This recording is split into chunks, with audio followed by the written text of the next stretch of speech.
Hello and welcome to Karen's Piano Blog. Today's topic is changing it up. After all, it's a new month. So this is a great time to think about adding one new element in your teaching regime. For the most part, we have seen our students for a month and we know what they're capable of and what can be developed further. As you know, students need a balance of regularity and variety in their lives, and they also need this in their music lessons. There are times that we, as teachers, can get down to the business of our music lesson so quickly that we run out of time to explore something new that can excite our students. Include small surprises in the lessons.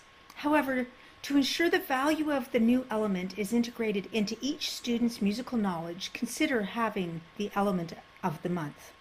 For instance, next month is a month that includes Canada Music Week. Perhaps you could think ahead to this. My new element of the month is having students play the melody of O Canada by ear and then learn to add the chords. Now, this project is not a single week project. We work on the first two phrases at a lesson after technique in a key that they were just playing. We calculate the chords that are located in a key. And after all, this is a great way to expand their understanding of the key that they played and connect the dots between their technique, their theory, and their repertoire. After they have done the first two phrases at the lesson, I invite them to figure out by ear the next two phrases at home so they can bring it back. Some students can get all the way to the end of O Canada for me the next week, while others stick to the assigned two phrases, and some need further guidance. The neat thing about O Canada is we also have an opportunity to explain modulation. Consider having your student chord through the first 6 phrases without changing key, and see if their ear hears something different from what they are used to. At the end of the 6th phrase, we modulate to the dominant key. We do play this in a major key, and that is a familiar modulation. Students can have a new understanding for the importance of accidentals in a piece by exploring something that is as familiar as O Canada. And then you can actually go into their repertoire, strategically picking something that has modulation in it and looking for that added sharp or added flat or natural that changes the key. You can develop their ear by playing the piece without these accidentals and then putting them back in. This will help them to actually hear when they are doing it correctly at home. And again, we've connected the dots between the oral skills and our visual skills. Now, the whole idea of learning O Canada and learning to chord it may take more than a month. Some students will be able to do it quickly, and others will not be able to do it in that month. But as we lead to the 150th anniversary of Canada's Confederation, wouldn't it be lovely for all of our students to be able to play O Canada without requiring music? There will be events and opportunities at school for them to actually demonstrate this ability. That's a win-win situation. You might have some students who are quite hesitant to play by ear. Consider creating a lead sheet with just the melody with the words underneath that melody. Work with the student at the lesson to write in the chords above the system, phrase by phrase. There are times that once they have just the melody sitting there and a phrase with the chords written in, that they are now comfortable trying to create more chords. Some students would benefit from having a list at the bottom of the sheet of the chords that they could choose from if they are a little bit nervous about being wrong. Now, I do often say to my students, do not be afraid to be wrong. Being right by accident does not help us to repeat. By having an error, I can actually help them to avoid it the next time. Fake books are a wonderful way for people to keep music alive for the rest of their life. Fake books are those books that have melody with guitar chords sitting there. For those of us doing harmony, those would be root quality symbols. The neat thing about fake books is that there always will be students who take private lessons only for 3 or 4 years. If we open the door to fake books, it can open up a whole new world for the student, and they will be able to continue having fun with their music, even if it doesn't become a 10-year project or more. Do you have more senior students? How many keys can they play O Canada in? Can they learn to calculate the chords with ease when they are changing the keys? More advanced students are being exposed to functional chord symbols, our Roman numbers. If they write in the Roman numbers and they know their key, they should be able to make a chart of the root quality symbols that match the functional chord symbols.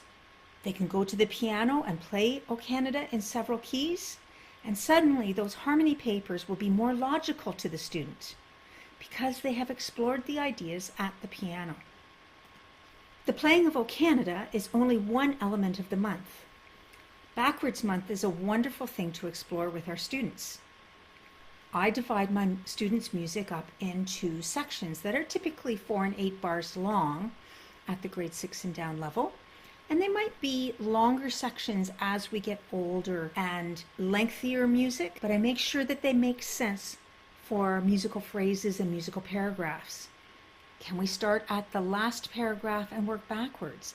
Can we learn a piece from the last section backwards? This can lead us to having students learn a piece from a tricky section and yet getting them to actually practice that first. Backwards month can also apply to our technical skills where students go down then up, or instead of doing a scale first, let's start with our arpeggios and then move backwards to our chords and then backwards to our scales. We can even request that they do this at home in their practice so that it isn't the same thing that is always left to the end when they are mentally fatigued or have run out of time and might not get to it. Swing month is absolutely so much fun to do. Students can pull out pieces that are swung by composers like Christopher Norton, Tyler Seidenberg, Deborah Wanless. There are so many wonderful composers out there that are both in the Canadian, American, and international scene who swing their pieces. Let's swing our technical skills. Let's swing our exercises. Those Hannons sound much more fun when they are swung. Duet month can be absolutely wonderful. Students can be assigned to learn the top part of a duet and we can play with them, or students who are next to each other in time on a day can each learn a different part to the same duet and have an overlapping 5 to 10 minutes. Rhythm month can be a lot of fun too. Bring out those extra instruments with all ages. I know that many of us bring out a tambourine or wood blocks, sand blocks, drums with our young students to try and help them be enthusiastic about learning their rhythms, but older students can benefit from this as well. Include them in performance classes also. After all, a student who has learned to tap on count 1 of a piece while somebody else is playing can also do that in performance. One of the things I'm going to do at my next performance class is have the parents learn to do this so that the students can see that their parents are interacting at their performance classes as well. Be inventive. I've only given you a few ideas for element of the month. You can make this fun for the student and you yourself as well. Consider making a poster for your studio door that announces what the concept is each month so that children can look forward to seeing what they get to do today. Some students might also come out with, well, can we do this? Take advantage of those suggestions and make a list and start incorporating those things.